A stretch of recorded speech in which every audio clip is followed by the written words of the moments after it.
इंदौर में पिछले एक सप्ताह से शिलांग पुलिस द्वारा शहर में राजा रघुवंशी हत्याकांड से जुड़े हुए सबूत जुटाए जा रहे थे।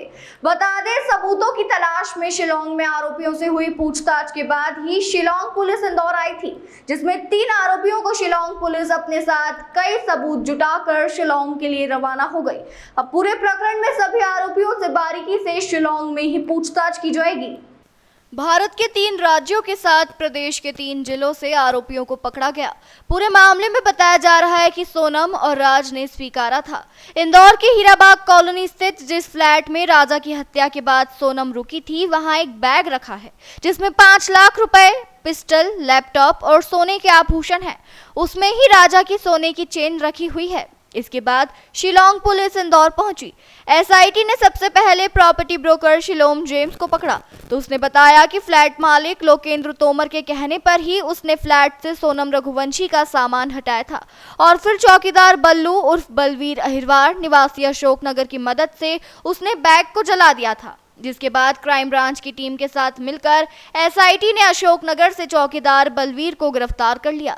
शुरुआत से ही शिलोम जेम्स पूरे मामले से खुद को अनभिज्ञ बताता रहा और कहने लगा कि मैंने सिर्फ बैग जलाया है, उसके अंदर जो सामान था वह फ्लैट मालिक लोकेंद्र तोमर ने निकाल लिया था, क्योंकि फ्लैट की 2 चाबियां अक्सर उसके पास रहती है।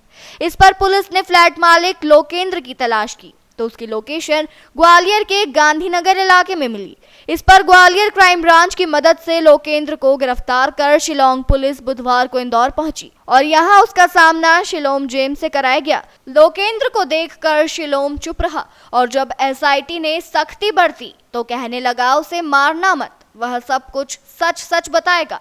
इसके बाद उसने बताया कि उसने सोनम के बैग से एक सफेद थैली निकाली थी जिसे उसने इंडस्ट्री हाउस के पीछे नाले में फेंकी थी। इसके बाद शिलांग पुलिस उसे अपने साथ कार में बिठाकर इंडस्ट्री हाउस के पीछे नाले में ले गई, जहां पुलिस का एक जवान नाले में नीचे उतरा और मोबाइल पर लगातार अफसरों के संपर्क में रहा।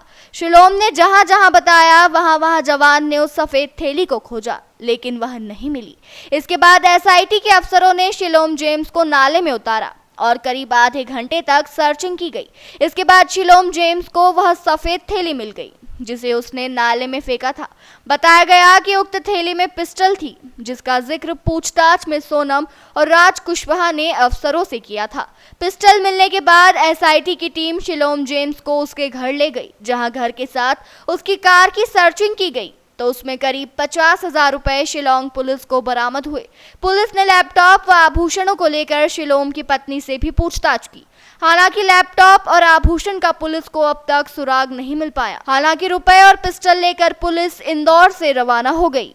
ये शिलांग पुलिस अपनी इन्वेस्टिगेशन यहाँ से कंप्लीट करके 3 आरोपियों को लेकर यहाँ से निकल रही है और यहाँ से एयरपोर्ट जाएगी, यहाँ से शिलांग जाएंगे। सर, किस तरह की जांच करी और क्या-क्या इन्होंने इनके द्वारा इन्वेस्टिगेशन किया था, जिसमें 2 आरोपी पूर्व में अरेस्ट कर लिए गए थे, जिनका ट्रांजिट रिमांड लिया गया था। एक एक्यूज को ग्वालियर से लेकर आए थे, उनका ट्रांजिट रिमांड लेकर अब उनकी इन्वेस्टिगेशन कंप्लीट हो गई है। इन्वेस्टिगेशन कंप्लीट करने के बाद ये लोग अब शिलांग रवाना हो गए हैं एसआईटी। सर, कुछ बताया जा रहा है पिस्टल और नकद भी बरामद किया? उन्होंने इन्वेस्टिगेशन के हिसाब से कुछ एविडेंसेज कलेक्ट किए हैं, लेकिन उनके द्वारा हमें शेयर नहीं किया गया।